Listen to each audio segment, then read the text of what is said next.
am, Pastor, aquí hay una de la hermana Marina. Dice, ¿qué hay acerca del perdón en el Antiguo Testamento? Cuando un israelita pecaba, inmediatamente moría, pero en el Nuevo ya no. Es, ¿será que cambia la perspectiva de Dios frente al pecado o a la acción cuando uno moría inmediatamente y ya el otro no?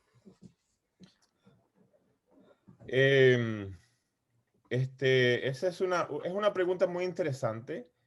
Y cuando nosotros leemos el Antiguo Testamento, a mí me parece que se hace claro que el mismo Dios del Antiguo Testamento de amor y misericordia que encontramos en el Nuevo Testamento está presente en el Antiguo Testamento, ¿no? O sea, Dios es misericordioso. De hecho, cuando Él se presenta a Moisés, dice claramente que Dios, y menciona dos veces misericordioso, misericordioso, ¿no? Eh, y lleno de gracia. Quiere decir que muchas veces algunas personas tienden a ver al Dios del Antiguo Testamento como menos misericordioso que el Dios del Nuevo Testamento. Sin embargo, Luis, mira, en todos los casos donde las personas morían inmediatamente, los casos que tenemos narrado, que tenemos las historias, ustedes van a notar algo.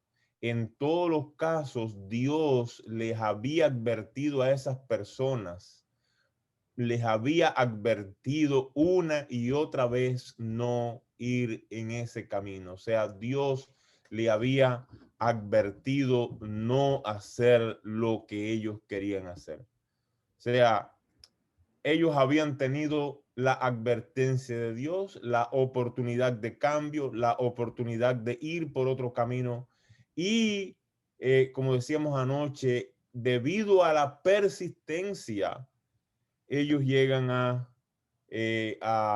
recibir el castigo inmediato de Dios. Ahora, yo creo que, no estoy seguro, pero yo casi puedo afirmar que el 100% de las historias nosotros vemos esos casos donde inmediatamente mueren. Eh, Vemos esa realidad de la advertencia de Dios, el trabajo de Dios antes de que ellos mueran. Y eso, déjenme decirle, eso es un patrón bíblico. Eso es un patrón bíblico. O sea, Dios nunca destruye, Dios nunca permite que la destrucción venga sobre una nación, que la destrucción venga sobre una familia, que la destrucción venga sobre una persona sin darle tiempo y oportunidad. O sea, hay un patrón bíblico. Dios advierte, da tiempo, da oportunidad y luego la destrucción llega. O sea, Dios nunca condena, Dios nunca destruye sin primero dar tiempo y oportunidad. Y ese patrón del Antiguo Testamento yo creo que lo vamos a encontrar en el Nuevo Testamento. O sea, Dios es un Dios paciente. Dios no destruye inmediatamente. Cuando Dios permite que la destrucción venga sobre alguien y que las consecuencias del pecado caigan sobre alguien, Dios ha soportado largamente. Dios ha sido paciente, ha dado tiempo abundante, ha dado oportunidad abundante para que el cambio suceda y, y no venga esa destrucción sobre las personas que están viviendo de esta manera o de aquella. Y eso es lo que sucede, lo que va a suceder en el fin del tiempo. O sea, Dios va a dar tiempo y el mundo va a traer destrucción sobre sí mismo porque han desechado el tiempo. Y Pedro utiliza ese patrón cuando dice bien claro, eh, algunos piensan, oye, ¿por qué Dios no viene? Y dice, es que Dios no apresura, no apresura su venida porque no quiere que nadie se pierda, sino que todos procedan al arrepentimiento. O sea, ahí Pedro utiliza el patrón del Antiguo Testamento, tiempo, oportunidad y entonces la decisión final, ¿verdad? La decisión final. Entonces yo creo que a mí me viene a la mente el caso de Urías, me viene a la mente el caso de los hijos de Aarón, cuando llevan a unas mujeres de estas naciones para dormir con ellas en su tienda, que murieron inmediatamente. Me viene a la mente el caso de los hijos de Elí. O sea, en todos esos casos ustedes pueden ver el patrón Me viene a la mente el muchacho que en Israel que sale a buscar leña en sábado. O sea, varios casos así que ahorita vienen a mi mente. En todos casos, Dios, esa gente no es que Dios lo destruyó. ¡Bum! Ya. Le hiciste por primera vez. ¡Bum! Se acabó. No, no, no, no. Si ustedes leen la Biblia con cuidado, prestando atención a la narrativa, ustedes se van a dar cuenta de esa realidad de Dios dando tiempo y advertencia y oportunidad antes de que la destrucción llegue a la gente. Tengo una pregunta. Aquí llegó una pregunta, pastor, directa. Dice, en mi caminar, el momento de mi caminar con Cristo, soy justificado. Es cuando cambia mi estatus. Muy bien, muy buena pregunta. Yo soy justificado en el momento en que acepto a Jesús como Salvador personal y en ese momento cambia mi estatus. O sea, cuando bajo la influencia de la gracia de Dios, bajo la influencia del Espíritu de Dios, yo soy convencido, como dice Juan, de justicia y de juicio y de pecado. El Espíritu Santo me convence de que estoy perdido, de que estoy viviendo una vida contraria a los principios de Dios, de que estoy viviendo una vida que afecta a mis prójimos, de que estoy lejos del ideal de Dios y de que Dios tiene un plan para mí y de que ha provisto ese plan en la persona de Cristo y yo no resisto, yo consiento y yo respondo positivamente a esa obra del Espíritu, a esa invitación. En ese momento soy justificado y en ese momento soy completamente transformado y mi estatus cambia. Hasta ese momento era extraño, pero ahora soy hijo. Hasta ese momento era pecador, pero ahora soy un pecador justificado. Hasta ese momento, ¿verdad? Yo estaba alejado de Dios, pero ahora estoy unido con Cristo. O sea, el cambio de estatus pasa en el momento de la conversión. En el momento en que yo le digo sí a Jesús y en ese momento recibo la justificación y la nueva vida en el Espíritu. Recibo la nueva naturaleza, como Pablo habla, una nueva naturaleza. Muy bien, otra pregunta directa. Dice, ¿cómo explicar? Creo que esto es más que todo un consejo de usted. ¿Cómo explicar a hermanos pentecostales el estado de los muertos, ya que ellos creen que en el momento que se van al cielo, si fueron buenos o malos, o al infierno? Bueno, sí, es una pregunta muy buena siempre para hablar, ¿no? Con nuestros hermanos cristianos. Miren, no es muy relacionada al tema en que estamos tratando en esta tarde, pero yo creo que la mejor manera es mostrarle lo que la Biblia enseña acerca de la muerte, ¿no? Y acerca de la naturaleza humana. Y hay que empezar en el libro de Génesis, en la creación. La creación donde Dios dice claramente que sopló aliento de vida y el ser humano llegó a ser un alma viviente. O sea, el ser humano no tiene un alma. El ser humano es un alma. O sea, la unión de polvo y el aliento de vida de Dios resulta en el ser humano, un alma. O sea, no hay tal cosa como un alma dentro del cuerpo. Esa dicotomía filosófica griega no es bíblica. Y hay que mostrar, o sea, primero hay que cambiarle a ellos la perspectiva que ellos tienen sobre la naturaleza humana. Hasta que la perspectiva que ellos tienen de la naturaleza humana no pasa desde la perspectiva dualista, cuerpo-alma, a la perspectiva monista o holística bíblica de una unidad indisoluble, ¿ok?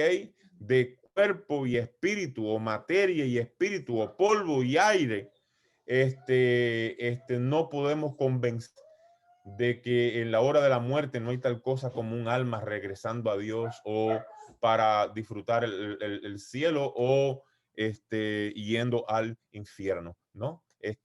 Yo creo que hay que empezar por allí, ¿no? Empezar por allí. Y luego hay una serie de pasajes que nosotros como adventistas conocemos bien, ¿verdad? Ezequiel, el alma que pecare, esa morirá.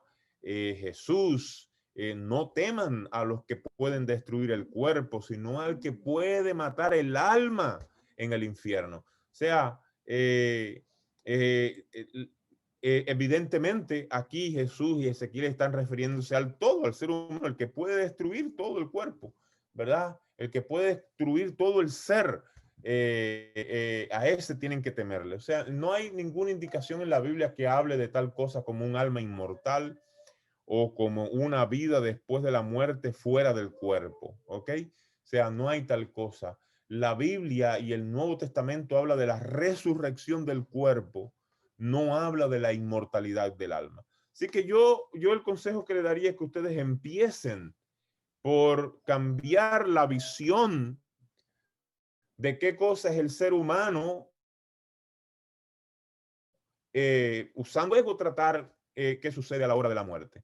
Y yo creo que ahí ustedes conocen bien, ¿no? La Biblia, lo que sucede ahora a la hora de la muerte y lo que dice la Biblia sobre la muerte y sobre la resurrección.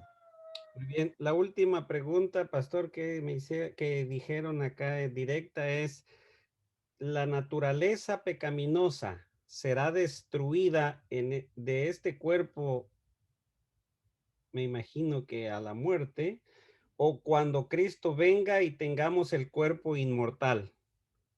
La naturaleza pecaminosa es destruida cuando Cristo venga y tengamos un cuerpo, una naturaleza inmortal. O sea, cuando lo corruptible se vista de incorrupción, cuando lo mortal de inmortalidad. O sea, hasta ese momento la naturaleza pecaminosa va a estar allí. Pero la naturaleza pecaminosa en el cristiano es una naturaleza bajo el dominio del Espíritu. Es una naturaleza bajo el dominio de Cristo. O sea, hay un nuevo poder. Antes ella controlaba. ¿Se acuerdan? Hablamos del pecado como poder controlador, como poder esclavizante. Antes esta naturaleza controlaba. O sea, el ser humano hacía su voluntad. Pero ahora, después de la justificación, después del impartimiento de nueva vida y gracias a la obra de santificación, ahora la nueva naturaleza de Cristo en nosotros, esa es la que controla, la presencia del Espíritu en nosotros, esa es la fuerza controladora. O sea, ahora esa fuerza, esa naturaleza que controla es el Espíritu y por eso es posible las victorias espirituales. No porque lo hago con mis propias fuerzas, no porque es un éxito que yo tengo, sino porque el Espíritu me lo da. El Espíritu me capacita para hacerlo, ¿verdad? O sea, es la obra del Espíritu en mí. Pero allí está. Y si nosotros la alimentamos como dice Pablo, ¿verdad? Si tú le das más comida a ella, se puede despertar. Se puede despertar. Y nosotros tenemos que tener cuidado de no darle más comida a la naturaleza pecaminosa para que se despierte.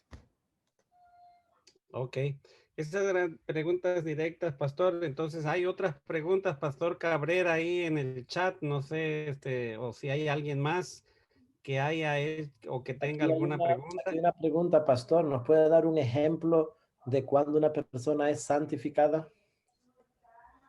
Bueno, yo creo que lean Romanos capítulo 8, lean 1 Corintios capítulo 8, ¿no? Lean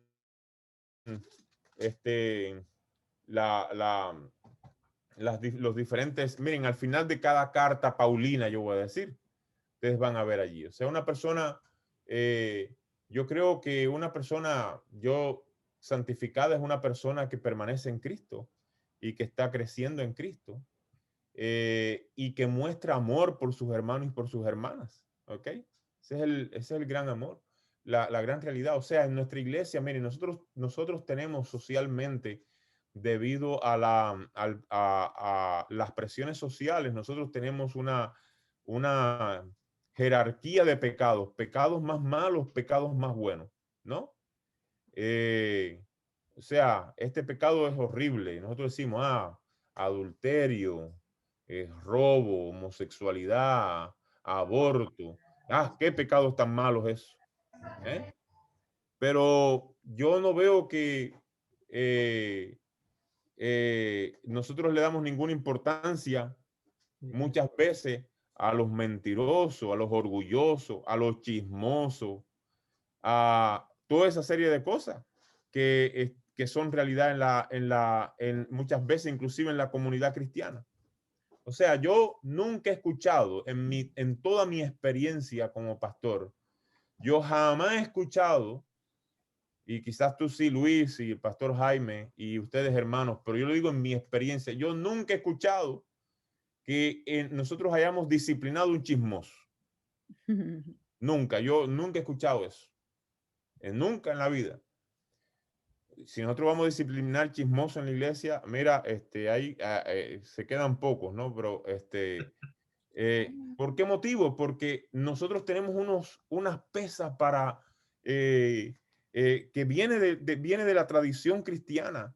Viene de la tradición cristiana, viene de la tradición popular, donde hay pecados mortales y veniales, ¿no? Bueno, el chisme es un pecado venial, no es tan serio, así que podemos pasarle por arriba. No tenemos que hacerle tantos casos, ¿no? Entonces, yo creo que es la evidencia del amor, hermanos, de cómo yo trato a mis hermanas, a mis hermanos, cómo yo trato a mi esposa y a mi esposo, cómo yo trato a mis hijos, o sea, cómo yo muestro el amor de Cristo en la comunidad. Esa es una persona santificada. O sea, de hecho, Pablo siempre nos llama santos, a los santos, siempre, porque nosotros hay dos sentidos de santificación. En el cambio de estatus, nosotros estamos completamente santificados, en el sentido de santificación de haber sido separados para Dios. Esa santificación es completa. Y la otra es la santificación de vida, de relaciones, de amor que hemos estado enfatizando. Y eso sucede en la relación con Cristo. Entonces a mí me parece que una persona santificada, yo no creo que nosotros debiéramos tratar de hacer grados de santificación, ¿no? El pastor tiene grado 80 de santificación, el hermano fulano tiene grado 50 de santificación. Creo que eso sería un poco problemático, pero yo creo que hay evidencias externas en cómo nos comportamos, en cómo vivimos la vida del Espíritu, en cómo nos relacionamos con otras personas, en cómo tratamos a nuestros hermanos y nuestras hermanas en la fe, ¿no? En cómo tratamos a los más desvalidos. Y fíjense ustedes que es muy interesante. O sea, yo creo que la ley de Dios es fundamental, ¿ok? No vayan a pensar ustedes que yo no, porque Pablo lo dice bien claro, y con esto de anulo la ley. No, al contrario, con esto afirmo la ley. Pero la ley de vida y la ley que transforma la realidad, y ustedes van a la experiencia de Jesús, al discurso de Jesús, el último discurso donde él habla de los cabritos y las ovejas. Y ustedes van a ver que los cabritos son rechazados por no amar a sus prójimos. Todo lo que hacen los cabritos es no amar a sus prójimos. Me viste desnudo, no me vestiste, me viste con hambre, no me diste comida, con sed no me diste bebida, estuve en la cárcel y no me visitaste. O sea, hermanos, notemos cuál es el énfasis bíblico de la santificación. La santificación es amor en acción. Es amor en acción. A veces nosotros estamos tan enfocados en el mensaje adventista de las profecías escatológicas y las bestias, que nos hemos convertido en bestias. Y miren, no me mal comprendan en lo que estoy tratando de decirles aquí. Ese mensaje es importante, es central para el tiempo del fin. Pero yo conozco a personas que conocen ese mensaje, predican ese mensaje. Tú le pasas por el lado, le dices buenas tardes y no te saludan. Que encuentran un hambriento y no le dan pan. O sea, eso no es que me lo han dicho, es que lo conozco a personas. Pero ¿dónde está eso en la Biblia? Entonces, yo creo que nosotros tenemos que empezar a cambiar nuestros pensamientos. Nosotros pensamos muy limitadamente. Nosotros pensamos en lo que está escrito en la ley. Pero la letra mata, dice Pablo, pero el espíritu da vida. Es decir, que lo que está escrito en la ley puede tener vida únicamente por el Espíritu. Es decir, que en lugar de decir, bueno, cuán santificado estoy o no, cuán santificado está fulano o no, cómo puedo ver si alguien está santificado o no, yo creo que esa no es nuestra pregunta, no es nuestro rol. Nuestro rol es cuán comprometido estoy con Jesús en mostrarle al mundo el amor de Dios. Y esa es la santificación, y esa es la victoria. Y cada día Dios nos lleva de santificación en santificación, el Espíritu, en perfección del amor. El amor perfecto. Ok, gracias, Pastor. Entonces, la evidencia en una persona, la evidencia de santificación en una persona es la evidencia del amor, ¿verdad? Por aquí hay alguien que ha escrito y dice, yo he aceptado a Jesús como mi Salvador personal. Usted nos dice que tengo santificación completa. La pregunta es, ¿por qué la tendencia a hacer, por qué en mí sigue la tendencia de hacer lo que no debo de hacer? Porque lo que hemos dicho allí, ¿no? Porque la naturaleza pecaminosa permanece. Y porque a veces nosotros alimentamos esa naturaleza pecaminosa. O sea, Juan, primera de Juan, déjeme ver que primera de Juan 5, creo que es donde está esto, déjeme buscarlo aquí. Primera de Juan, es primera de Juan. No me acuerdo exactamente el pasaje ahora, pero primera de Juan dice claramente cómo evitar este asunto. Hijitos míos, Luis, ¿se acuerdan ustedes, hermanos, o alguien se acuerda donde dice bien claro, no améis al mundo ni las cosas de este mundo? Ok, aquí lo encontré. Primera de Juan, capítulo 2, verso 15 en adelante. No améis al mundo ni las cosas que están en el mundo. Si alguno ama al mundo, el amor del Padre no está en él. Porque nada de lo que hay en el mundo, y entonces Juan dice, y empieza a decir a qué se refiere. Los deseos de la carne, los deseos de los ojos y la vanagloria de la vida proviene del Padre, sino del mundo. Y el mundo pasa y sus deseos, pero el que hace la voluntad de Dios permanece para siempre. O sea, muchas veces nosotros alimentamos estas realidades, los deseos de la carne, los deseos de los ojos, la vanagloria de la vida. Entonces, si estos son los deseos que nosotros alimentamos, si estas son las realidades que nosotros alimentamos, ¿en qué manera podemos esperar o podríamos nosotros esperar que esas tendencias no sigan impulsándonos y deseando que nosotros vayamos por el camino de ellas? O sea, y Pablo en Romanos 8 lo hace bien claro. O sea, tenemos que dejar que el Espíritu controle. Tenemos que dejar que el Espíritu tome control de nuestras vidas. Y tenemos que ver qué aspectos en nuestras vidas nosotros no hemos dejado que Dios controle, que todavía el deseo de la carne y los deseos de los ojos y la vanagloria de la vida está controlando. Ok. Alguien, pastor, pregunta acerca de Santiago 2, 20 al 24. En síntesis, allí Santiago está hablando acerca de la fe y las obras de Abraham. Entonces, yo quiero interpretar la pregunta que se está haciendo con respecto a que la persona quiere saber, ¿verdad? A lo que dice el versículo 24, vosotros veis que el hombre es justificado por las obras y no solamente por la fe. Seguro que esto tiene que ver con el tema anterior. Sí, bueno, esto es la tensión enorme entre Pablo y Santiago, pero yo creo que el argumento que Santiago está haciendo no es en contra del argumento de la justificación de Pablo, porque si no tendríamos dos autores bíblicos en contradicción el uno del otro, ¿verdad?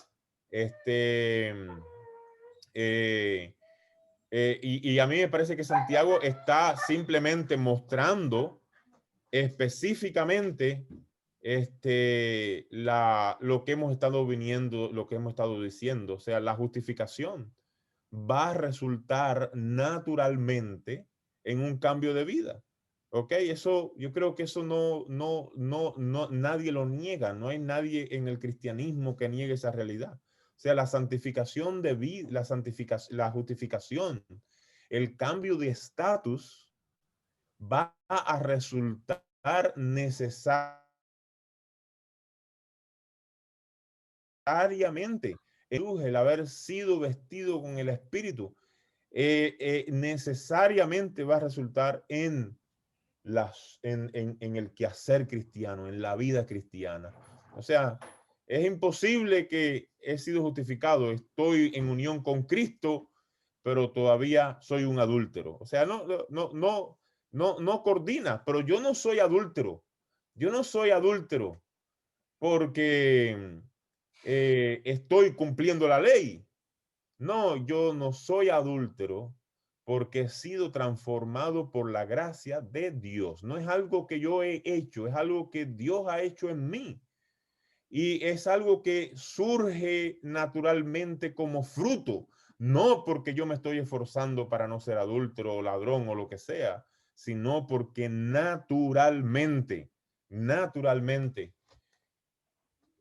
el Espíritu ha dado nueva vida. Y eso resulta en el quehacer que habla Santiago. O sea, Santiago está trabajando en contra de una distorsión del mensaje de Pablo, no en contra del mensaje de Pablo. O sea, Santiago dice bien claro, algunos han tomado el mensaje de Pablo y lo han distorsionado para su propia perdición. Pero Santiago está diciendo, lo que ustedes están diciendo que Pablo dice, no es lo que Pablo dice. Y de hecho, para que la cosa esté clara, él usa el mismo ejemplo que Pablo, Abraham. Y Pablo dice, Abraham obró, pero no es eso lo que lo justificó, fue su fe. ¿Ok? Pero Pablo dice, obró. ¿Ok? Y Santiago dice claramente, oye, Abraham fue justificado por su fe, pero además de eso, obró. O sea, los dos están en la misma página. Ellos están, Santiago está combatiendo a un grupo de gente que lamentablemente toman el mensaje de la justificación por la fe para decir, este, ya estoy justificado por Dios, estoy aceptado por Dios y ahora yo puedo vivir como yo quiero, en el sentido de puedo pecar libremente. O sea, la justificación es permiso para pecar. La justificación es permiso para vivir contrario a la, eh, a la ley de Dios, a los principios del reino de Dios. Pero eso es una distorsión clara, eso es una distorsión clara y la mayoría del cristianismo va en contra de esa distorsión. Y esa distorsión yo no la encuentro en la mayoría del cristianismo, o sea, no la encuentro en la mayoría de los pensadores cristianos de ninguna facción, ¿ok? O de ningún grupo, mejor, en la fe cristiana. En ningún grupo encuentro esa distorsión. Ok, ok, gracias. Gracias, Pastor. Por aquí también había una pregunta. ¿Por qué sus apóstoles, hablando acerca de Jesús, no le conocieron cuando él resucitó? No sé a qué se refiere la persona que lo pregunta. ¿Está por allí la persona que hizo esta pregunta? ¿Puede prender su micrófono, por favor? Los dos temas que han sido abordados en esta tarde han sido justificación y santificación. Lo que ocurre en nuestras vidas cuando aceptamos a Jesús y la obra del Espíritu Santo en nuestras vidas. La persona que escribió esta pregunta está por allí. Si no, alguna otra persona tiene alguna otra pregunta, mis queridos hermanos, en esta tarde.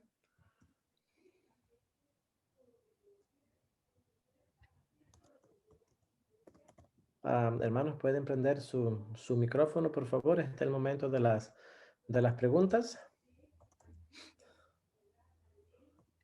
Hermano Fabián, veo que tiene su micrófono encendido.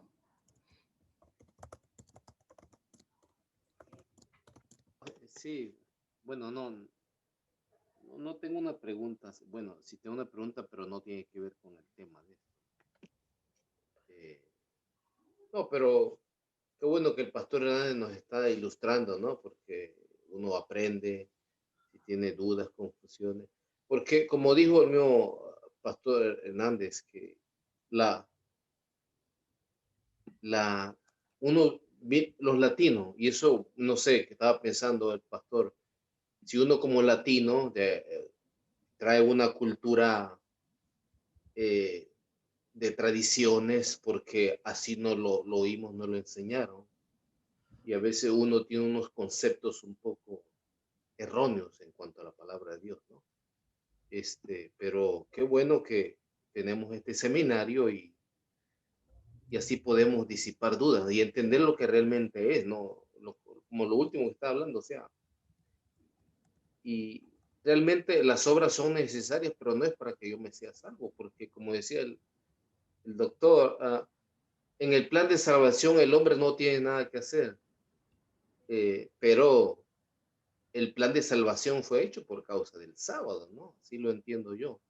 Pero nosotros no tenemos nada que hacer. Todos los méritos, somos salvos por los méritos de Cristo y eso es maravilloso, ¿no? Entonces, este, eh, vivo agradecido con Dios cada día, ¿no? Por lo que Él ha hecho por mí, porque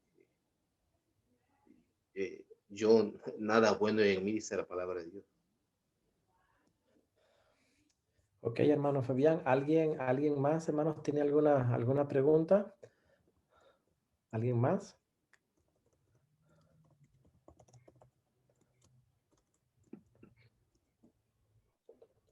Esperamos un momentito más.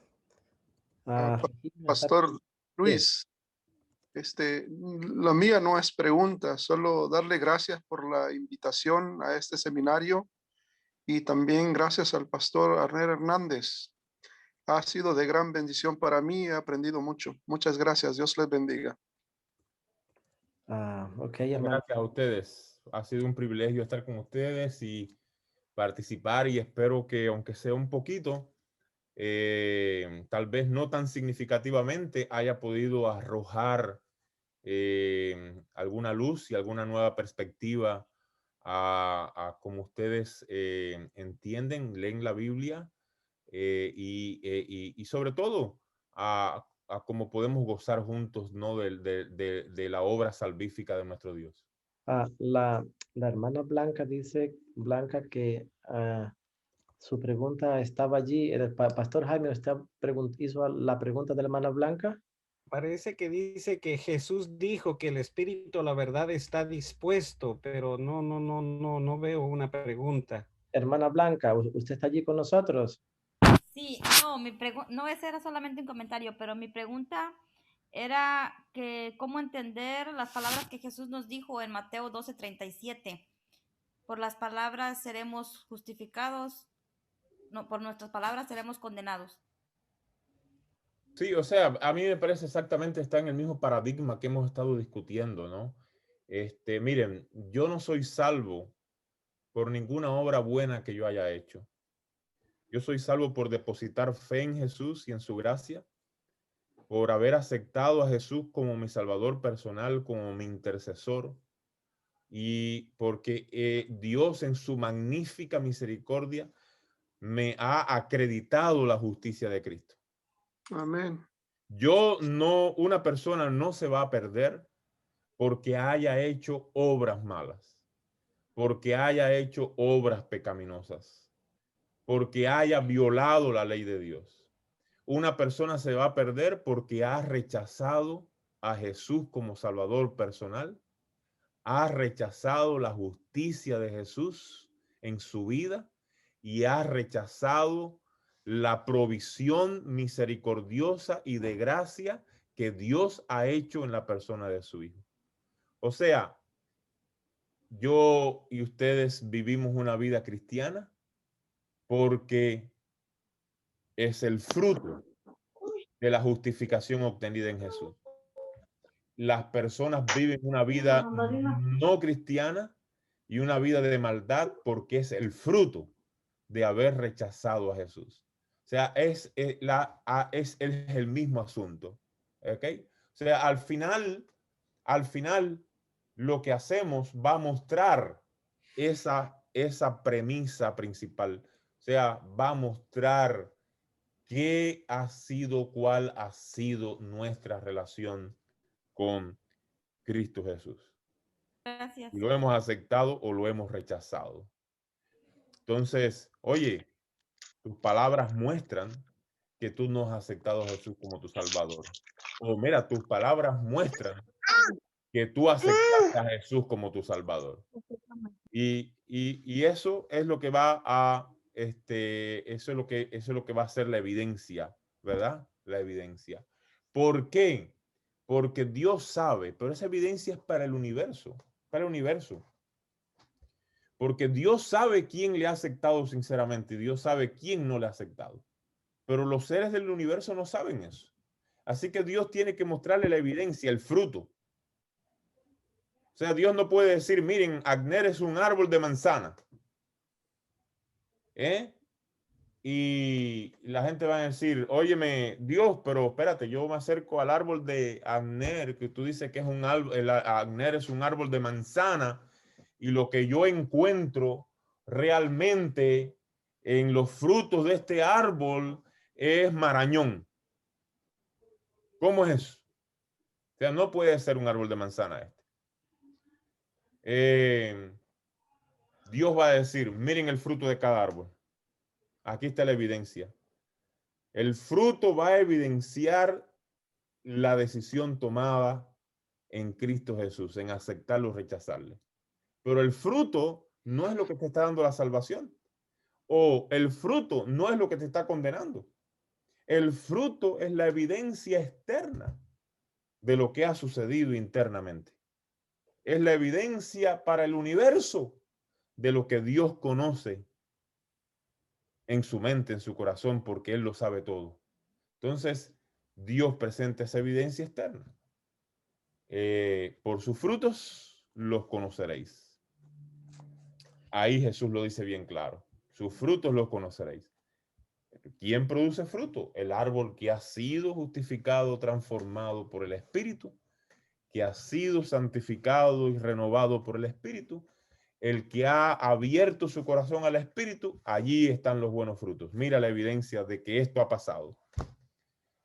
El árbol que no dé fruto será cortado y echado al fuego. Lo dice Jesús claramente. Entonces, a mí me parece, hermana, que es en ese mismo paradigma donde tenemos que entender estas relaciones. Ok. Pastor, alguien pregunta si usted ha publicado algún libro. Bueno, como autor único no, pero he participado en algunos proyectos, en algunos proyectos. No tengo todos aquí los que he participado. Algunos están en mi oficina del seminario, pero el más reciente es este proyecto. Se llama Enseñanzas Bíblicas de la Fe Adventista. Enseñanzas Bíblicas de la Fe Adventista, donde yo soy uno de los editores, ¿ok? Un editor es alguien que dirige un proyecto y donde varios personas colaboran y allí el editor lo corrige y hace el trabajo y hace la publicación. Entonces, este libro es muy bueno. O sea, si ustedes quieren profundizar un poco más acerca de la fe adventista, está escrito, nos propusimos, porque todo lo que tenemos en el adventismo son traducciones del inglés. Pero tuvimos la idea de producir una serie de libros escritos por pastores, teólogos adventistas hispanos, ¿ok? O sea, hispanos, no de otra lengua, no de otro país, no, todos teólogos adventistas hispanos. Y este es uno de los libros de la serie, ¿ok? Enseñanzas Bíblicas de la Fe Adventista.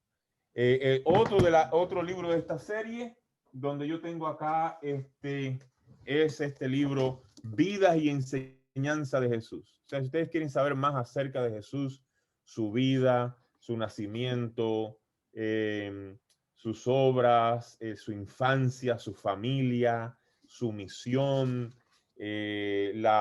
sus discípulos, su ministerio en Jerusalén, la pasión, la resurrección.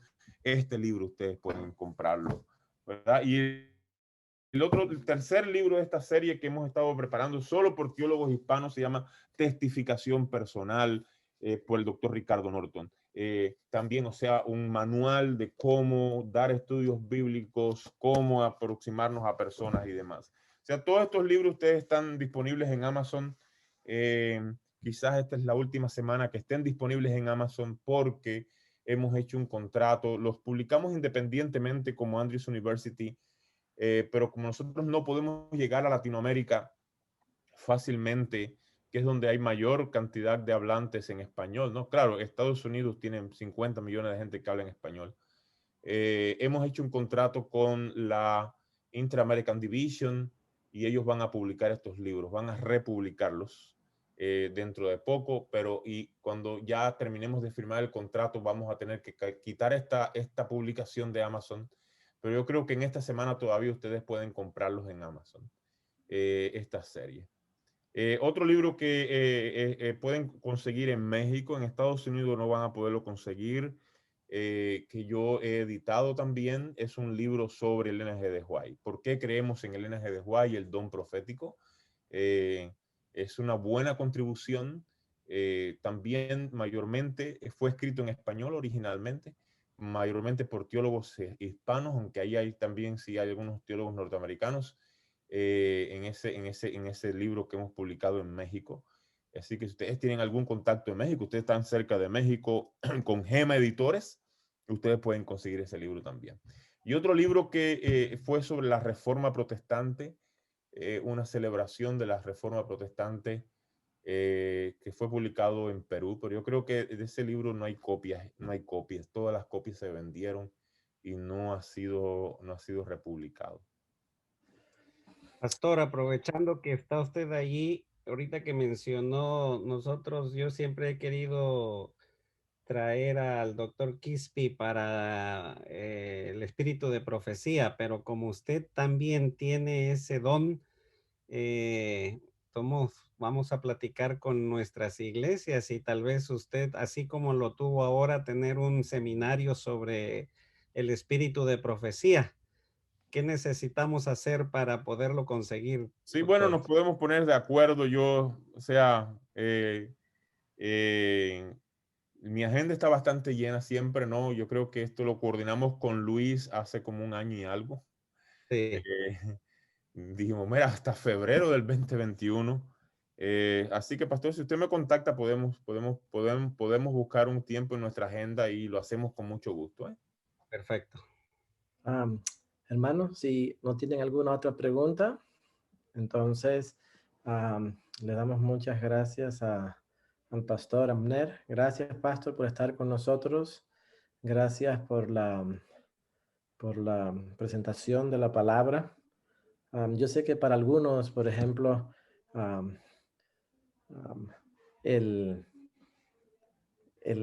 concepto de que la perfección nuestra todos los días es completa, pero no está completada, ¿verdad? Puede ser allí como un juego de palabras un poco medio, como que,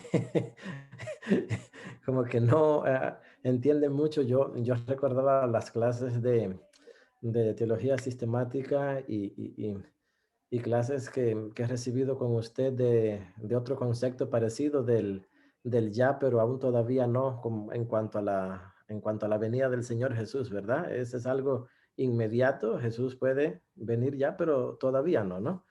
Entonces, yo espero que para los hermanos haya sido de mucha bendición el saber que cada día puede ser santificado, pero se completará esta santificación que va cada día creciendo juntamente con el Señor Jesús cuando Dios nos las dé en ese día de la resurrección, ¿no?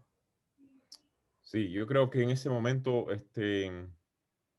la justicia será completa, la santificación será completa la vida será completa, ¿no? Amén. Esa es la consumación de la esperanza, de la esperanza cristiana. Amén. Y hasta ese día estamos en la batalla, pero no estamos solos, estamos en la batalla con el ganador de la guerra, que es Cristo Jesús. Por eso yo quise empezar esta serie hablando de Jesús y la unión con Cristo. O sea, Él ha traído liberación, Él ha pagado la liberación, el rescate, Él ha obtenido la victoria sobre las fuerzas del mal. Él nos ha mostrado el ejemplo a seguir. Él nos ha mostrado el amor de Dios. Él se ha ofrecido como sustituto por nosotros. O sea, algunas personas dicen que no es fácil salvarse. Yo pienso diferente. Lo que no es fácil es perderse. Eso no es fácil. Salvarse es fácil. Es simplemente decirle sí a Jesús y ya está. Amén. Vamos a orar. Nuestro Dios y Padre, te damos gracias por tu amor, te damos gracias por la manera como nos guías, te damos gracias por esta salvación tan grande, tan gigantesca que nos has regalado en Cristo Jesús. Gracias, Señor, porque en ti tenemos seguridad, porque en ti tenemos vida, porque en ti somos transformados. Y, oh Dios eterno, esta tarde queremos renovar nuestro compromiso contigo y queremos decirte, sí, Señor, obra en mí, cambia mi vida, transforma mi ser, guíame por el camino de victoria, dame de tu fuerza y que tu espíritu no nos abandone hasta el día en que tú finalmente destruyas el pecado para siempre. Cuando ya el gozo será perfecto, cuando la paz será perfecta, cuando la libertad será perfecta y cuando esto corruptible termine, se vista de victoria y incorrupción. Quédate con nosotros. Esta semana va a empezar con sus desafíos, sus luchas, sus momentos tristes, también sus horas de alegría y gozo, pero queremos que tú estés presente con nosotros. Queremos que nos acompañes, que nos des fuerzas para hacer nuestros trabajos, que nos des gozo en medio de la tribulación, que protejas nuestras vidas, que nos libres del mal. Quédate con mis hermanos allá en Texas. Permite, Señor, que las temperaturas suban en todo el país y que protejas la vida de las personas, oh Dios. Y sobre todas las cosas, Señor, te pedimos que vengas ya, porque cuando analizamos el mundo en el cual vivimos, aquí no hay nada más que esperar, no hay nada más que desear, no hay nada más que construir, oh Dios. No hay nada más que demostrar, a lo menos desde la perspectiva humana. Ven, Señor Jesús, ven por nosotros y termina el dolor, termina la muerte y el sufrimiento, y trae la alegría y el nuevo mundo que nos has prometido. Te lo rogamos en el nombre de Jesús, el Salvador. Amén y amén.